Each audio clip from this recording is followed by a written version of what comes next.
안녕하세요. 저는 올해 32이 되는 여자입니다. 세 번째 결혼 기념일이 저번 달이었습니다. 정말 많은 고민 끝에 지혜를 빌리고자 이렇게 글을 쓰게 되었습니다. 제게 참 커다란 고민이 있습니다. 일단 먼저 제 소개를 해드리고자 합니다. 저는 이남일녀의 막내딸로 저희 친척집까지 포함해 전부 아들만 낳아서 딸이 귀한 집에서 태어났어요.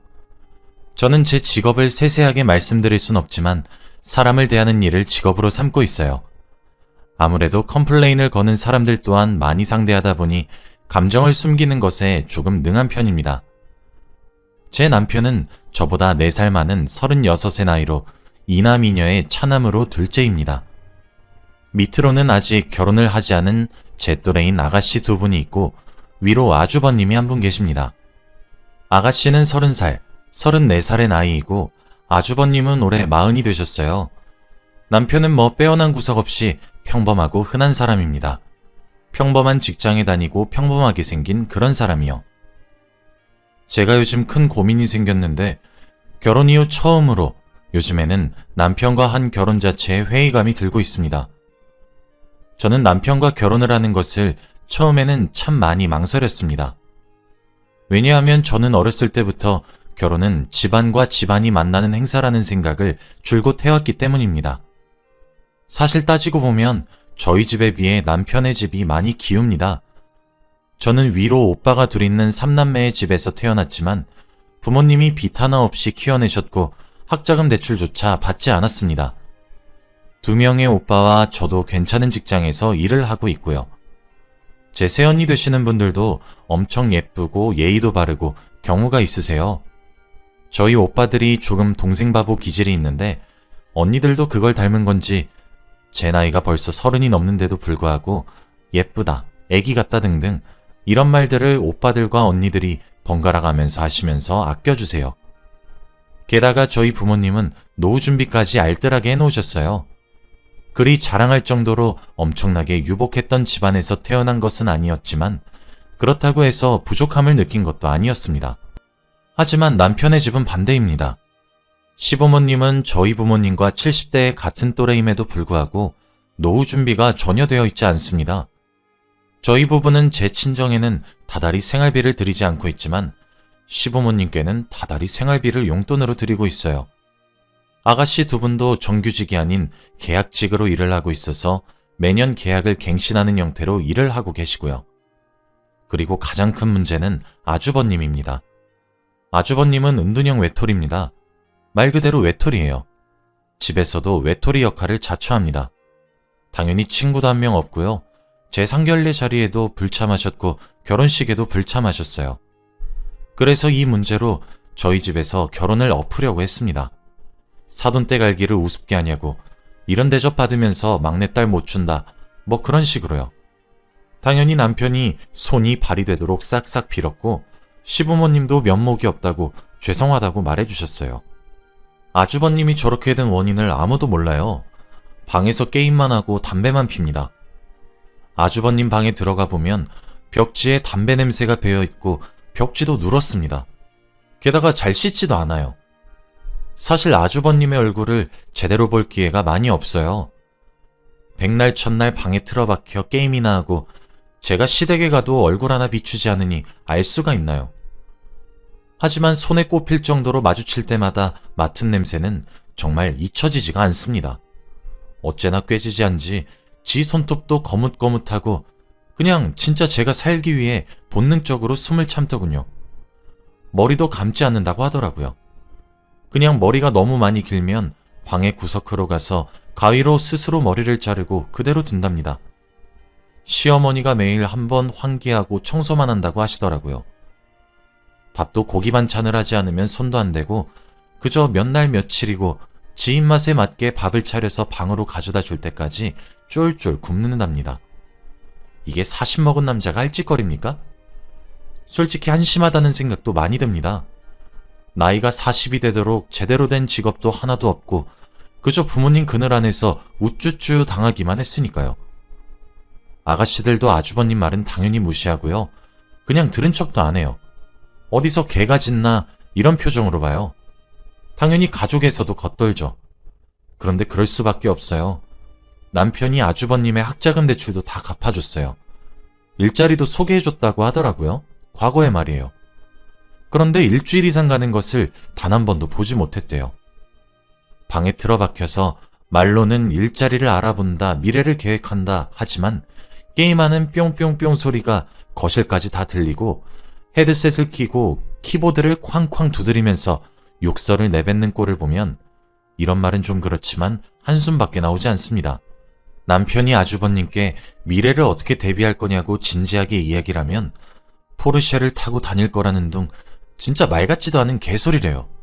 그것도 엄청 진지하게 말이에요. 그러면서 자기가 사회의 약자이자 피해자래요.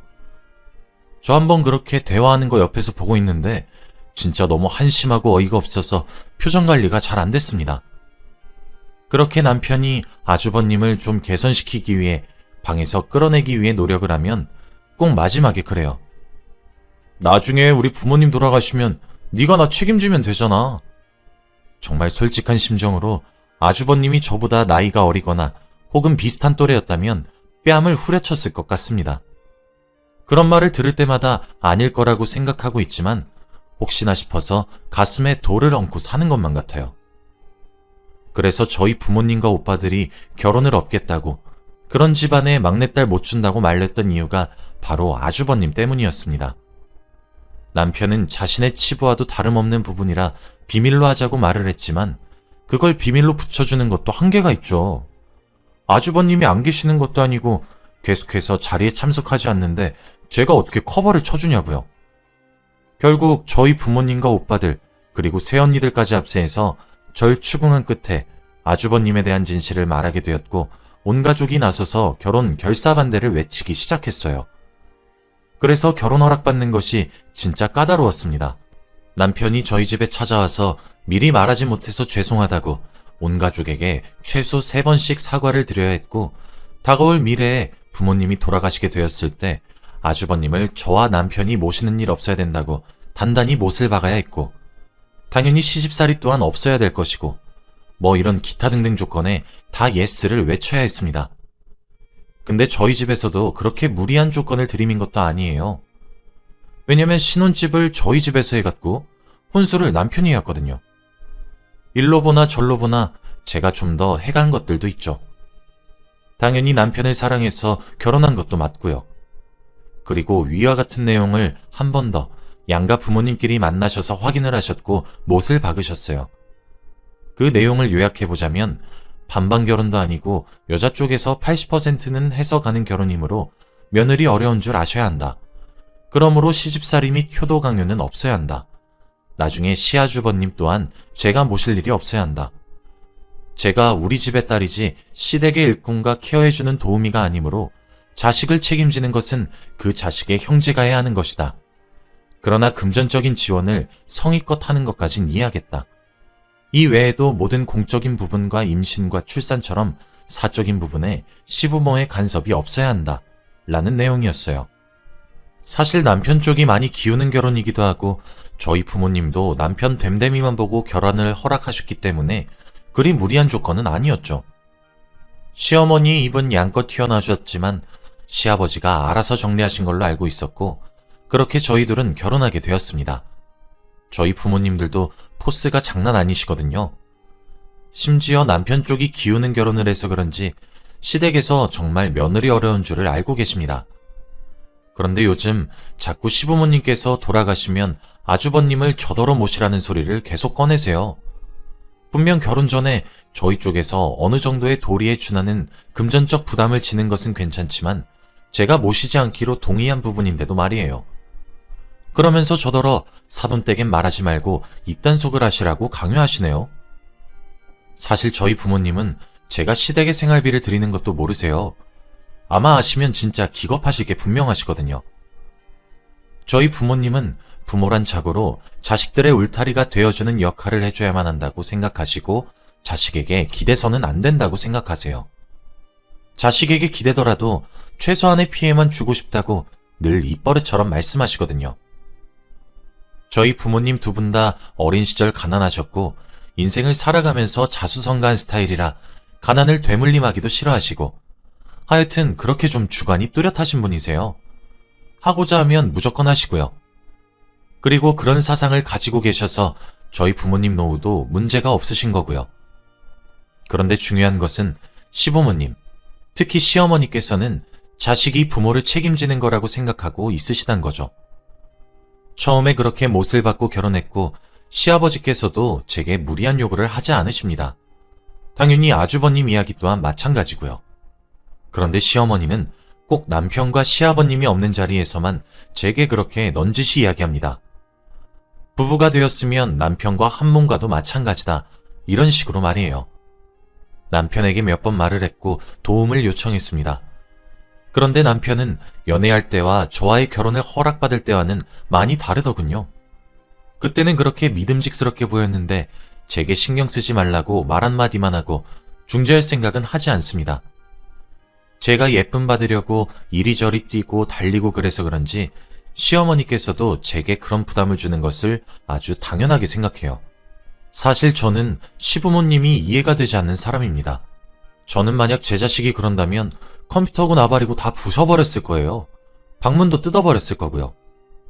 우울증에 걸렸든 뭐든 정신적으로 문제가 있다면 저는 정신병원에 잡아 끌고서라도 데려가서 치료받게 만들었을 것이고 어떻게 해서든 돈이 얼마가 들든 상관하지 않고 무조건 문제적 행동을 고치기 위해 노력했을 겁니다. 그저 우쭈쭈 해주지 않고요. 솔직히 아주버님이 정말 정신적으로 장애를 가지고 태어났다거나 몸에 문제가 생겨서 불편하다거나 그런 자신의 의지와 노력으로도 커버할 수 없는 문제가 있는 사람이었다고 한다면 저는 군말 없이 모셨을지도 모릅니다. 하지만 아주버님은 그저 의지가 나약하고 할 줄 아는 게 없다는 것을 핑계 삼아 들러붙는 빈대와 다를 바 없지 않나요? 본인 아들을 그렇게 망쳐놓은 것도 시부모님이면서 뒷바라지는 저더러 하라는 게 심지어 저희 집에서 모든 지원들을 끊을까봐 제 입막음을 하시는 것이 솔직히 좋게 보이지는 않았습니다. 남편은 입에 발린 소리만 해대고 처음으로 남편의 태도에 실망을 감출 수 없었습니다. 저만 몰랐던 그 계획을 심지어 저번 달 저희 부부 결혼기념일에 얘기하는 시부모님의 모습에 실망감을 감출 수 없었고 아가씨들도 시부모님을 따라와서는 작은 오빠가 장남이나 다를 바 없긴 하니까요.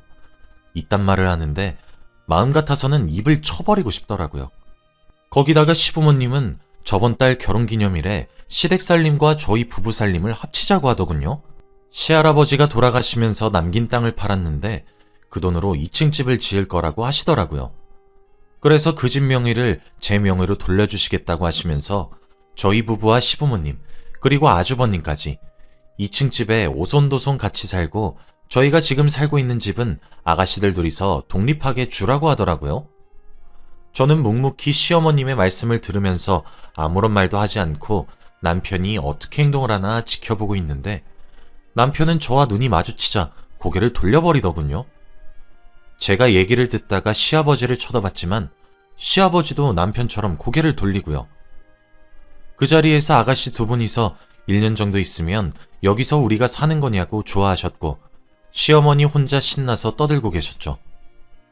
아주버님을 떠나서 생각 없이 뇌를 거치지 않고 말씀하시고 제가 더 많이 해온 결혼에도 트집을 잡으시는 시어머니 성격에 맞춰드리면서 살 부대끼면서 살고 싶지 않았습니다.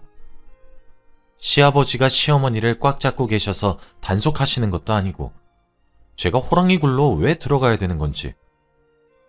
그래서 저번 달 하필 결혼기념일에 저희 부모님은 둘이서 오붓하게 고기나 썰고 오라며 레스토랑을 예약을 해주셨는데 저희 부모님과 달리 빌붙는 시댁 식구들을 보니 제가 결혼을 잘못했구나를 뼈저리게 깨달았습니다.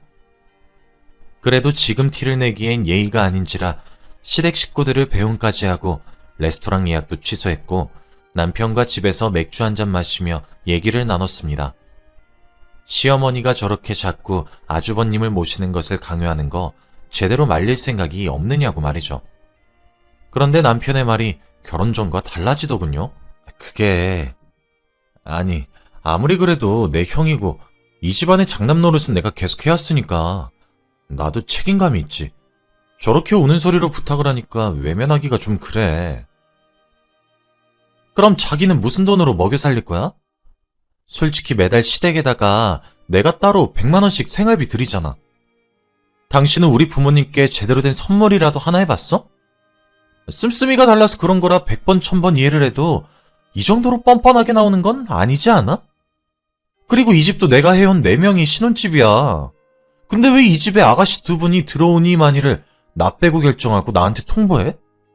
당신은 내가 우스워? 아니 그래도 여보 뻔뻔하다니.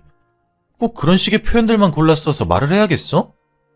그래, 당신 잘났다. 돈도 많고 그러니까 어른이고 나발이고 눈에 뵈는 게 없지? 당신 지금 나한테 말 다 했어? 그래, 그럼 금전적으로 따지고 보자. 당신이 나보다 월급이 많아? 내가 당장 시댁에 드리는 생활비 끊으면 시댁은 돌아가? 사람이 일을 해주면 고마워하고 일을 돌려줄 생각은 못할 망정. 지금 뭘 잘했다고 큰 소리야? 행복과 웃음이 넘쳐야 할 결혼기념일에 저희 부부는 난생 처음으로 큰 싸움을 하게 되었습니다. 네, 사실 저도 계산적이었던 것은 인정합니다. 하지만 제가 계산적일 수밖에 없게 만든 것 또한 남편을 포함한 시댁 식구들 때문이었습니다. 하나를 해주면 고마워하는 것은 애초에 사라졌고 둘, 셋, 어쩔 때는 넷, 5까지 요구하더군요. 여행 갔다 면세점에서 아가씨랑 시어머니 생각이 나서 지갑을 하나씩 사서 선물을 해드렸더니 고맙다 하진 못할 망정 왜 샤넬이 아니냐, 나는 구찌가 좋다, 별론이 좋니 하는데 사람이 어떻게 계산적으로 안 바뀌나요? 아가씨들도 제가 물줄하는 듯 돈을 펑펑 써제끼면서 새언니 하는데 어떻게 계산적인 생각이 안 들겠냐고요. 저는 남편과의 그런 감정적인 대화를 끝으로 전 짐을 싸서 친정으로 갔습니다. 뭐 치사하다고 말을 해도 할 말이 없지만 저도 부모와 형제들이 없는 것은 아니니까요. 당연히 제 3년에 걸쳐 일어난 시댁의 뻔뻔한 작태의 이야기를 들으신 저희 아빠는 남편에게 전화를 걸어 불호령을 내리셨고 항상 곱고 우아하셨던 엄마도 남편에게 고성을 지르시며 이혼하라고 난리를 치셨죠. 장서방, 자네 미친 건가? 내가 우리 딸 이렇게 마음고생하라고 그 비싼 아파트 쥐어줘가며 자네랑 결혼시킨 줄 알아? 당장 우리 딸 집에서 짐 싸서 나가게. 내일 당장 짐 내놓을 거니까.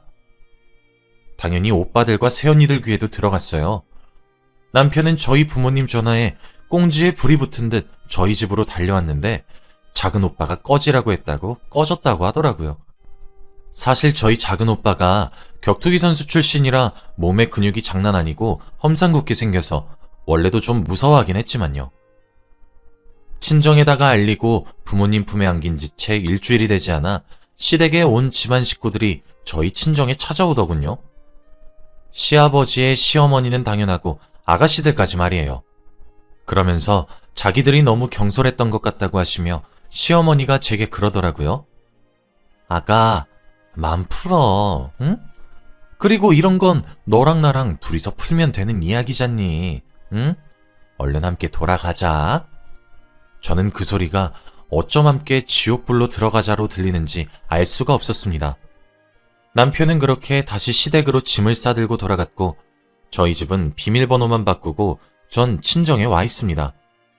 부모님께서는 일단 한번 지켜보자고 하시고 오빠와 언니들은 이런 집은 봐주면 계속 그래도 되는 줄 안다고 이참에 이혼하고 집으로 들어오라고 합니다. 제가 너무 아깝다고 왜 자꾸 남편이 해야 할 효도와 도리를 며느리인 저에게 시키는지 이해할 수 없고 몰상식한 집안이라고 이왕 이렇게 된 김에 이혼하라고 난리가 났습니다. 저는 잘 모르겠습니다.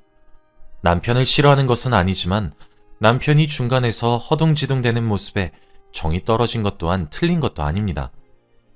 이제서야 미안하다고 중간에서 역할을 제대로 하겠다고 문제를 깨닫고 고치고 개선하겠다는 말을 하는 남편을 보면 남편도 몰랐던 것은 아니라는 생각에 기분이 썩 좋은 것 또한 아닙니다.